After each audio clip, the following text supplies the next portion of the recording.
প্রধানমন্ত্রী ক্ষমতায় এসছে, অনুরূপভাবে আলেম ওলামাদেরকে সঙ্গে রেখেছেন, অনেক ইসলামী সংগঠনকে কাছে নিয়েছেন এবং মন্ত্রিত্ব পদ দিয়েছেন, দেশের উন্নয়ন করার চেষ্টা করেছেন।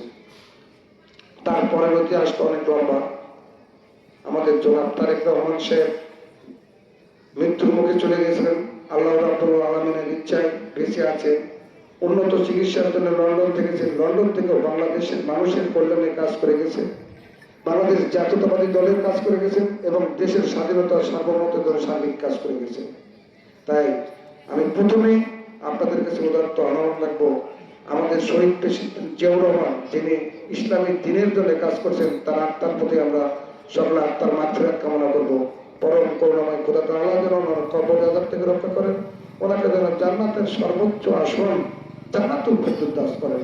তার সঙ্গে প্রিয় উপস্থিতি, সোশ্যাল মিডিয়ায় আমরা সকলে দেখেছি আমাদের মা তিনবারের প্রধানমন্ত্রী দেশনেত্রী বেগম খালেদা জিয়া অসুস্থ। সকল মসজিদে সকল মানুষের কাছে, সকল ধর্মের মানুষের কাছে দোয়া চেয়েছেন।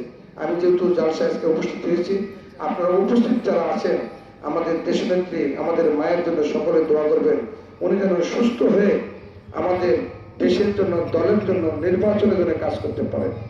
তার সঙ্গে আমরা দীর্ঘায়ু কামনা করবো, সুস্থতা কামনা করবো আমাদের জনাব তারেক রহমানের জন্য, উনি যেন সুস্থ হয়ে এসে অতি সত্বর দেশের জন্য, দেশের মানুষের কল্যাণের জন্য, দেশের জন্য সুস্থ সুন্দরভাবে নির্বাচন পরিচালনা করে সামনে দিনে রাষ্ট্র ক্ষমতায় আসতে পারে বাংলাদেশ জাতীয়তাবাদী দল এই জন্য কাজ করবে। ওই জন্য আপনারা সকলেই প্রাণ খুলে অন্তরে অন্তঃস্থ দোয়া করবেন। প্রিয় ভাইরা, আমি আপনাদের সন্তান, আমার সম্বন্ধে কিছু বলবো না। আমাকে বাংলাদেশ জাতীয়তাবাদী দল বিএনপি ধানের শীষের প্রার্থী মনোনীত করেছে। আমি ইউনিয়ন চেয়ারম্যান ছিলাম, আমি উপজেলা চেয়ারম্যান ছিলাম।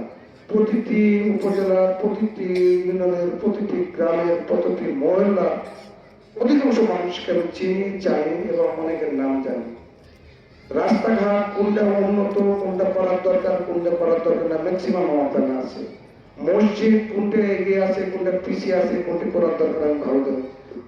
অনুরূপ ভাবে মানুষের কল্যাণে কি কি কাজ করার দরকার, স্বাস্থ্য খাতে এগিয়ে নিতে কি কি কাজ করা যায়, শিক্ষা খাতে এগিয়ে নিতে কি কি কাজ করা যায়, সবকিছু আমার জানা আছে। প্রিয় ভাইরা, আমরা সেগুলোই আমি করি। আমাকে যেহেতু মনোনীত করেছে আপনারা জানেন, ইতিমধ্যে আমাদের জনাব তারেক রহমান সাহেব বলেছে প্রতিটি মসজিদে মুয়াজ্জিন ইমামদেরকে সামনে দিনে মূল্যায়ন করা হবে। কেন মূল্যায়ন করবে?